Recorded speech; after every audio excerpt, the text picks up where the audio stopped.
Mappa did some horrible things, and then they went quiet for a year. And now their biggest sequels are in the horizon, and we're all excited again, motherfucker! And this is why I need to make this video. We must not let them sweep the terrible things they did under the rug, especially with the second season of Jujutsu Kaizen, which is what I'm going to focus on, their biggest crime. I'm going to tell you how they put some animators' lives in real danger, how they almost ruined this masterpiece, and if the third season will have even more problems. But first, I'm going to explain you why everything started with this innocent looking paper. Mappa is infamous for overworking their underpaid staff, basically creating zombies. But I thought that their best show would receive the best treatment. No! See, Daddy Mappa was simply beating the animation shit out of its own bloodline. I guess the best things do come with daddy issues. Leave me alone! Before production even began, the staff got handed this paper to sign. It was an NDA, a non-disclosure agreement, but this is common procedure. It's something used so no one leaks anything about the anime. But this innocent-looking one was different from the norm. See, this one would also forbid them from leaking anything badly about the production, which means Mappa knew that things wouldn't be pretty, so even before starting, they already had plans to sabotage this show. Before airing, everyone was worried because the director Sang-Woo Park that did the first season and these anime had left, and Shota Gozozono was stepping up to fill his shoes. But this would be the biggest project he'd ever been in front of. Kinda like if PewDiePie became the US president. Bitch. But damn, did he do a good job. The anime began with the hidden inventory flashback arc, or what I like to call seeing gets so crazy. Depression. There was so much depression here. But at the beginning, things looked good for JJK. The first episode had a CG environment with a constantly moving camera, characters animated at high frames per second leading to a buttery smooth eyegasm, and them adding several minutes of original content to complete the scenes more thoroughly. The third episode was a masterpiece with unexpected abrupt cuts both visually and sonically. This was made on purpose to keep you on edge, leading to another unexpected cut, but now a twist in the story. This shows incredible cinematographic skills and that they were trying to elevate the manga to its highest levels. Oh, the animation? You're kidding my ass! Look at this Rasengan, bro! I'm finna go Elmo on that ass! But still, Mappa received 3 major complaints in this flashback emo arc. First was the simpler design, which led to funny looking frames like this gangster brother geezer fella. But in the movie that was heavily praised, there was the same shots, and tell me what you prefer. I think the art in the second season was not as detailed, but way more vivid, cooler, and cleaner in a way. But my opinion doesn't matter, because whatever you believe in, I believe in, dear subscriber. I could be a politician. The second complaint is present in the entirety of the season and sparked a massive divide in a community. Yes, but I wonder what it is. The soundtrack as a whole still has its bangers, but some just hated this chaotic jazz. I personally liked it, but the more they played and repeated it, the more I found it out of place and wished for something new, like an epic track, a seigishiko, something to elevate my emotions so I can reach the true climax. But with the beeps and boops of timing, I couldn't really focus on what was happening on the screen because my ears were confused. Imagine if they did the same with One Punch Man. Very good. Now let's watch with the JJK soundtrack.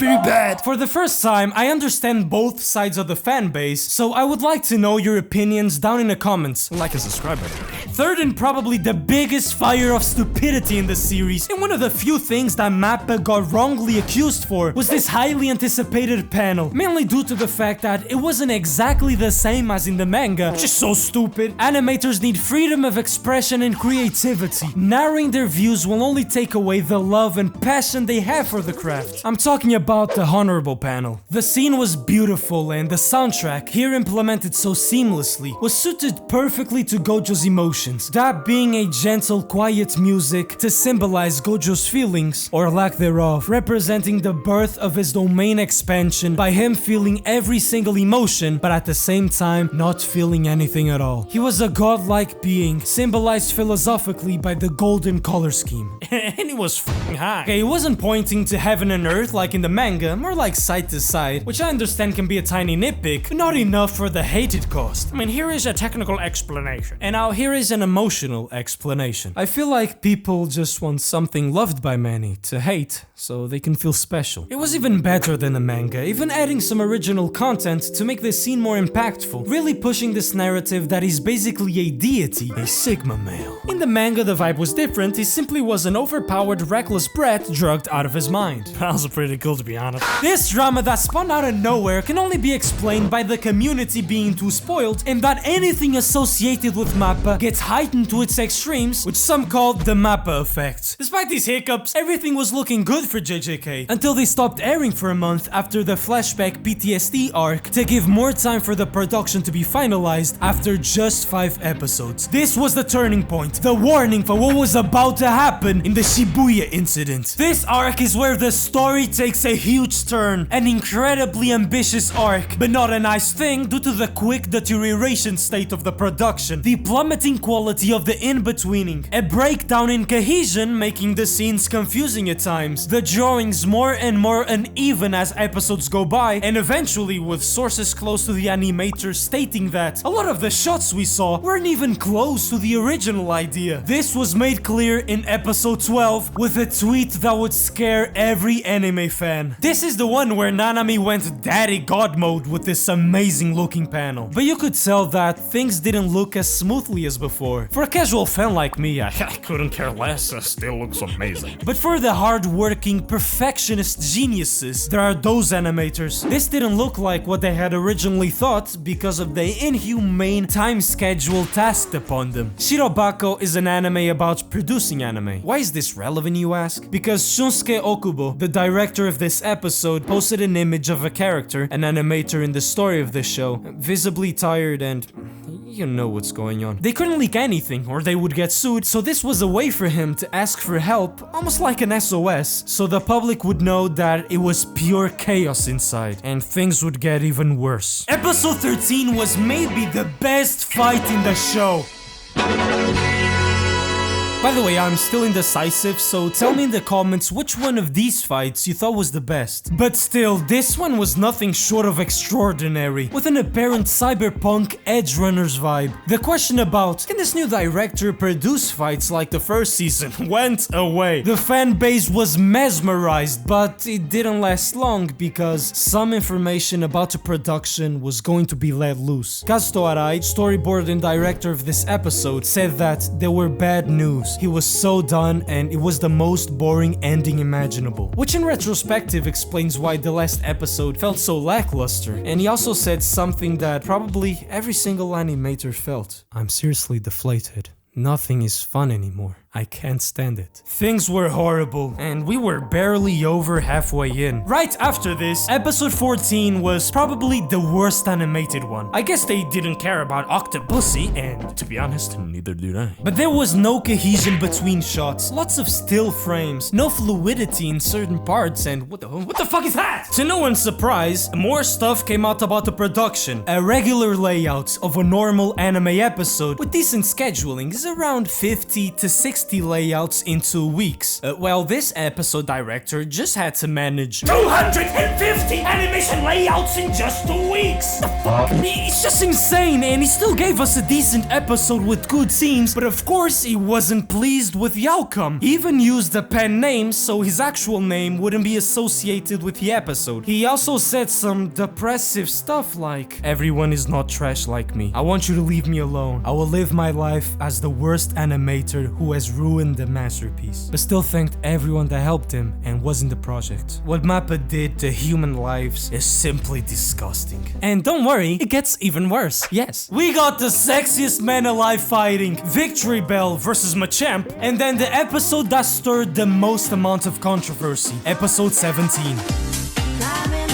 I absolutely loved it. There was even a Pochita Easter egg if you didn't notice. But he was called out for being a bit confusing, like when Mahoraga threw the top of a building towards Sukuna. It got ripped to shreds like a virgin in a Johnny Sins video. Random plane crashing down 2001 style, and it explodes with Mahoraga bursting out of nowhere and unexpectedly hit by a wing, I guess? Oh wait, I had to rewind to find out that it was a tiny camouflage Sukuna hitting a home run. It wasn't the most cohesive of scenes, but I was rock hard nonetheless. The most glaring problem was that it was clearly unfinished. For example, when Mahoraga is Tarzan kicked and the tower falls at a speed quicker than time, I guess, because it's falling, but the rest isn't. Then they fight a bit more with phenomenal looking shots, and right afterwards we get a blue lock slideshow. Or at the final blow when Sukuna used Fuga at 3 frames per second like a AAA game running on a potato. I don't mind any of this actually, I just hated the final part where they decided to put the opening, a fun dancing quick rhythm opening, when Itadori is having a mental breakdown. A few hours after the episode aired, a simple tweet shocked the entire Jujutsu Kaisen fanbase. This episode, one of the most phenomenal and stylish I've ever seen, was only 30% done. This leaves a simple question in my mind. That was 30? What the fuck was 100% then? I need to know, you fucking bitch! So 4 months later, the holy patch was released as the Blu-ray version, and when I saw it, it turned me into a new man. At the time, the animator did delete the tweet, because, you know, hate. But now he's proud and happy of the work done. The episode is now absolutely out of this world, and I think it will be an important asset for world peace. But it's a shame that Mappa didn't give them enough time to deliver this while the show was running, like, you know, any other good studio. Just so you know, these episodes were being completed mere hours before being aired. So the staff was so tired and frustrated that they requested a delay, but were denied one by the production committee. See, okay, delaying an anime isn't so simple. The production committee is made up of many parties, including Toho and Shueisha, so unless the majority vote to delay, nothing will happen. It also costs a lot of money to delay, rebooking airing slots, redoing marketing strategies, Blu-ray DVD releases, etc. But we didn't care! We all wanted them to delay so we could get the best episodes possible, a rest for the staff, like a win-win for everyone except for Mappa's pocket. And they can't lose any of that green, so no delay for anyone. JJK continued to give us peak scenes, incredible story, and mind-boggling transitions until the end, with no major controversy,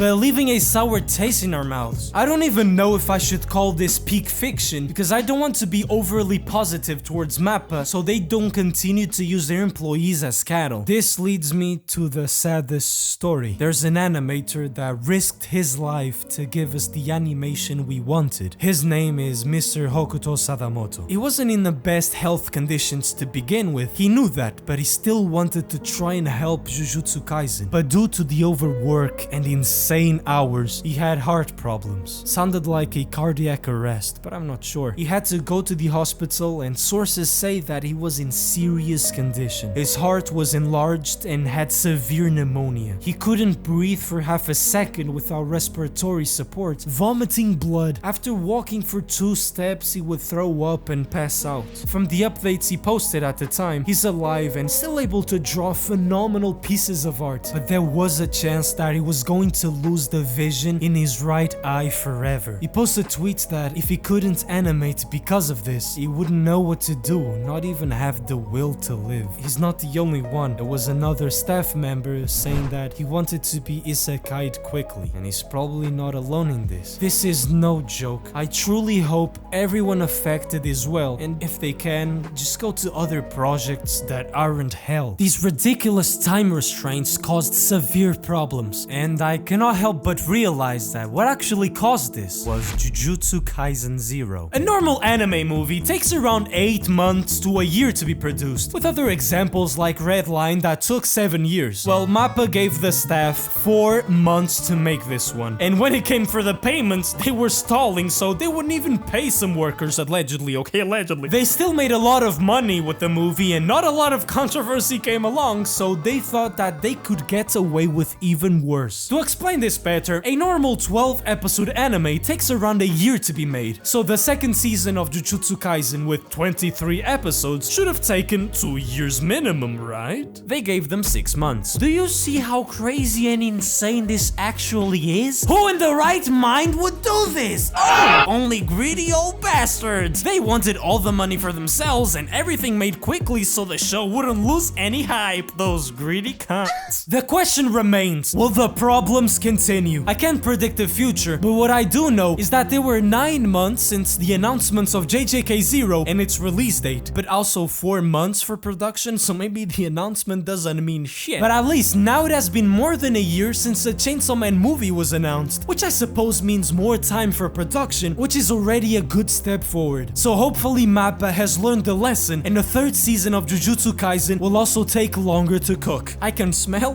the copium, and I also don't know if anyone wants to work there anymore. And remember, if Mappa did these horrible things once, they may do it again. So keep your eyes open and never forget this. But thanks to all of this, JJK will never be the same ever again. Whenever someone speaks about the Shibuya incident or that season, instead of focusing on the story, one of the topics of conversation will always be the horrible working conditions in Mappa, what some animators went through, and if you have seen the Blu-ray version, massive erection. Hopefully those animators will enter the GOAT list and be forever remembered as heroes that gave us peak fiction in a ridiculously low amount of time. And now, I've got a statement to make. Do not be like Mappa, or certain YouTubers. Have integrity in your actions. Like, just please, just stop playing with your little worm. Unless you're Hog, just be Pog.